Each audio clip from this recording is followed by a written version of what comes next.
அல்ஹம்துலில்லா வஸ்ஸலாத்து வஸ்ஸலாமு அலா ரசூலில்லா முஹம்மது பின் அப்தில்லா அம்மா பாத். அல்லாஹுக்கு எல்லா புகழும் வழிகாட்டல் சிறந்தது நபிகளாருடைய வழிகாட்டல்னு கூறியனாக தப்சருடைய 10வது வகுப்பில் நாம் இணைந்திருக்கின்றோம். இந்த 10வது வகுப்பில் சூரத்து நஸ்ருடைய இறுதி வசனம் 3வது வசனம் சம்பந்தமான தப்சீரை மிக சுருக்கமாக நாம் என்ன செய்யலாம் பார்க்கலாம்.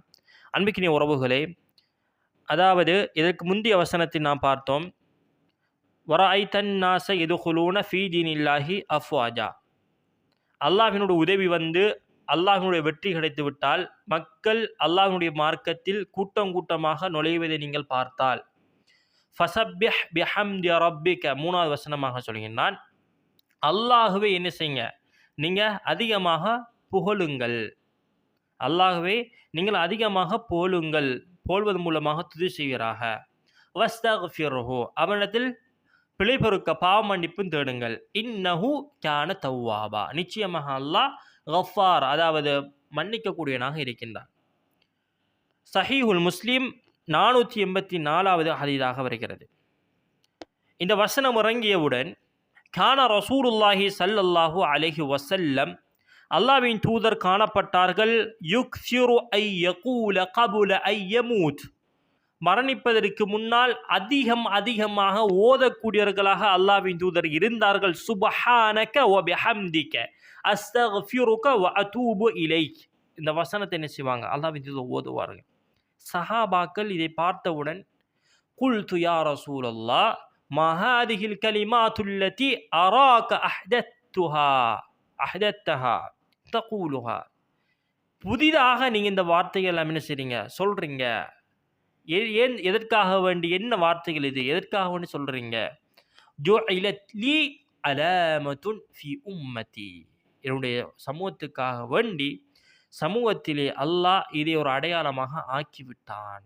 இதா ரஅய்துஹா குல்துஹா, நான் அந்த அடையாளத்தை நான் பார்த்தேன் என்றால் நான் என்ன செய்வேன், இவ்வாறு கூறுவேன் என்று சொல்லிவிட்டு, இதா ஜா நஸ்ருல்லாஹி வல் ஃபத்ஹ் இலா ஆஹிர் சூரா, இந்த சூறாவை இறுதி வரைக்கும் அல்லாஹ் வந்து ஓதி காட்டினார்கள். அதாவது இதில் என்ன புரிகிறது என்றால், இப்னு அப்பாஸ் ரலியல்லாஹு அன்ஹும் அவருடைய விளக்கத்தை நாம் பார்த்தோம். உமர் ரலியல்லாஹு அன்ஹு அவர்கள் கேட்ட சமயத்தில் அஜலு ரசூலுல்லாஹ், அது இந்த வசனம் இறங்கியதற்கான காரணம் நபி அவருடைய அஜலை அது அதாவது அறிவிக்கிறது. நபி அவர்கள் சஹாபிக்கு இதனை சொல்லாமல், இது என்னுடைய அஜல் தான் என்று சொல்லாமல் மறைமுகம் என்ன செய்தார்கள், என்னுடைய அடையாளமாக அல்லாஹ் ஆக்கிவிட்டான்னு சொன்னார்கள். நபிமார்களுடைய மரண செய்தி இந்த நேரத்தில் தான் மரணிப்பார் என்று அல்லாஹ் அறிவிக்காவிட்டாலும் அவருடைய மரணத்துக்கான அடையாளங்கள் நிச்சயவான் அல்லாஹ் காட்டி கொடுப்பான், அறிவிப்பான் முன்கூட்டியே, நீங்கள் மரணத்தை தழுவதற்கு தயாராக இருங்கள் என்று. அதே போலதான் இந்த வசனத்தை அல்லாஹ் இறக்கி நபி அவர்களுக்கு மரணம் உங்களை நெருங்குகிறது என்று என்ன செய்தான், அடையாளம் ஒன்றை காட்டினான். இந்த வசனம் இறங்கியோட என்ன செஞ்சாங்க, அல்லாஹ்வின் தூதர் அதிகமாக தஸ்பீஹ் செய்தார்கள், அல்லாஹ்விடத்தில் பிழைவிறக்க தேடினார்கள். சஹாபாக்களுக்கும் என்ன செய்தார்கள், ஏவினார்கள் பிழைவிறக்க தேடுமாறு.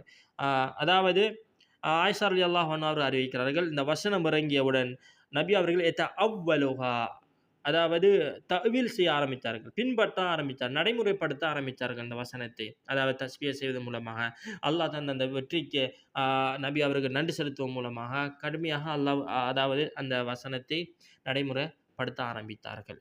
அடுத்ததாக இந்த வசனத்திலிருந்து நாம் மிக முக்கியமாக புரிந்து கொள்ள வேண்டிய ஒரு விடயம்தான், ஒரு இஸ்திக்ஃபார் என்றால் அல்லாஹ்விடத்தில் நாம் செய்த தவறுக்காக வேண்டி அல்லாஹ்விடத்தில் நாம் பாவ மன்னிப்பு தேடுவதாக இருந்தாலும், அல்லது அல்லாஹ்வுக்கு ஏதாவது ஒன்று, நாம் எம்முடைய தேவைகளை ஏதாவது ஒன்று அல்லாஹ்விடத்தில் கேட்பதாக இருந்தாலும் நாம் என்ன செய்யணும், ஃபஸப்பிஹ் பிஹம்தி ரப்பிக், முதலாவது அல்லாஹ்வை புகழ வேண்டும்.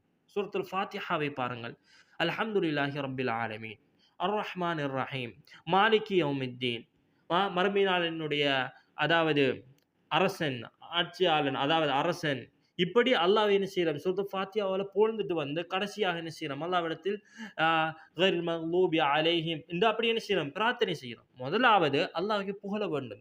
நீ இந்த உலகத்தை படைத்தவன், வானத்தை படைத்தவன், பூமியை படைத்தவன், நீ ரஸாக், நீ உணவு அளிப்பவன், அல்லாஹ்வுடைய அஸ்மா வ சிஃபாத்துகளை, அழகிய பேர்களை கொண்டு அல்லாஹ்வை புகழ வேண்டும். அதுக்கு பிறகுதான் வஸ்தக்ஃபிருஹு, அல்லாஹ்விடத்தில் என்ன செய்யணும், உதவி அதாவது நாம பாவ மன்னிப்பு கேட்கணும். யா அல்லாஹ், நான் இந்த பாவத்தை செய்து விட்டேன், யா அல்லாஹ் எனக்கு இந்த தேவை இருக்கிறது, என்ன செய்யணும், அல்லாஹ்விடத்தில் கேட்க வேண்டும். அப்படி ஒரு பிரார்த்தனை ஒன்று செய்தால், இன்னஹு, நிச்சயமாக அந்த அல்லாஹ் கான தவ்வாபா, அல்லாஹ் நிச்சயமாக மன்னிப்பான். கஃபார் மன்னிக்கக்கூடியவன்.